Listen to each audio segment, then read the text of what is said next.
একটুখানি জুতোর কালিটা লাগিয়ে নিলাম। আমি জানি জুতোর কালি কিরকম হয়, যারা ছেলেরা জুতোতে কালি করে তারা জানে যে জুতোর কালি মেখে জুতো হয়ে যেতে হয়।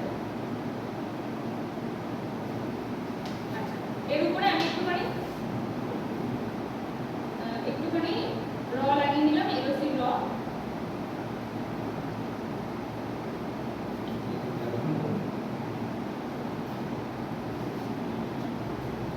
এটা ডাইলুশন হবে, কিন্তু আমি কি বললাম যে আপনি কি এটা মিশিয়ে নিয়ে এসেছেন তখন হয়তো বলবেন।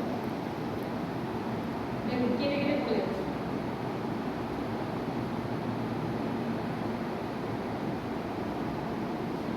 আছে?